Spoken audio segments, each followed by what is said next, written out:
Aliens. Some say they're science fiction. Others swear they've seen them in their backyard.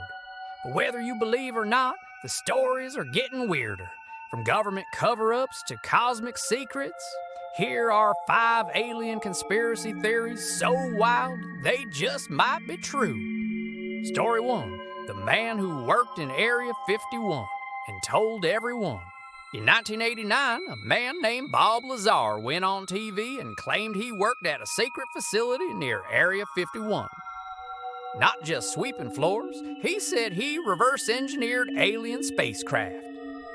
He described flying saucers, anti-gravity engines, even a mysterious element called Element 115, which didn't officially exist until decades later. The government denied everything.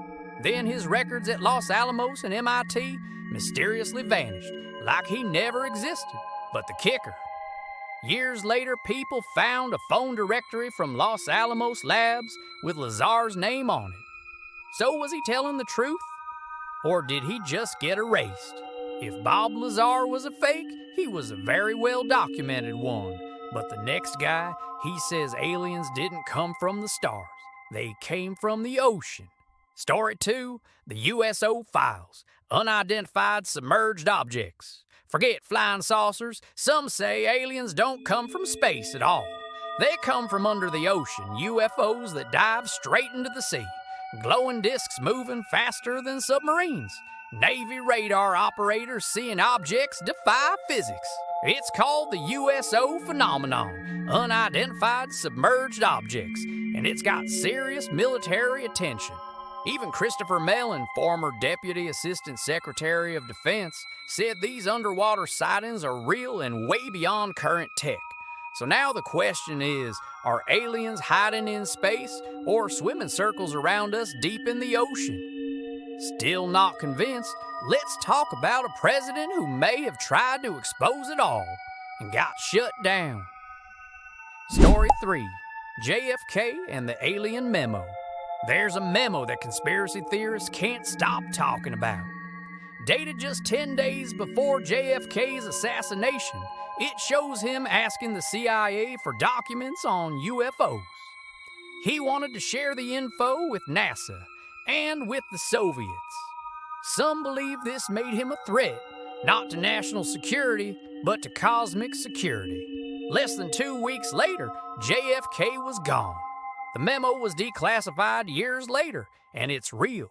But was it just part of normal presidential duties? Or did he know something too big to keep quiet?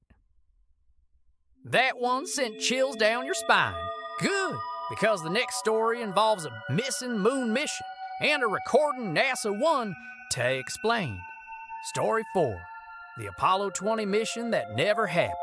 Apollo missions stopped at 17, officially. But a video popped up online in the 2000s showing what looked like an Apollo 20 mission to the dark side of the moon. The footage claimed to show a giant alien spaceship partially buried in lunar dust, and even a preserved alien body inside it. NASA called it a hoax, of course, but the visuals were strangely detailed. The story came from a guy claiming to be a retired astronaut. He even gave coordinates, and guess what? Satellite photos do show a weird structure there. Coincidence or cover-up? And finally, one of the strangest real-life alien laws ever written by the U.S. government. Story 5, the Alien Quarantine Law of 1969. In 1969, just after the moon landing, the U.S. quietly passed a law called Extraterrestrial Exposure. It basically gave NASA the power to quarantine anyone or anything that came into contact with alien life. No trial, no appeal. Just grab them and lock them up. The law was real and stayed on the books until 1991. What were they expecting to bring back from the moon that required a law like that? Nobody's ever said, but it makes you wonder. Maybe we didn't just plant a flag up there. Maybe we found something. Aliens in the ocean, presidents silenced, and secret moon missions. Whether you're a believer or a skeptic, one thing's clear. We've only scratched the surface. Like this kind of content? Hit that subscribe button and we'll keep digging into the stories you're not supposed to hear.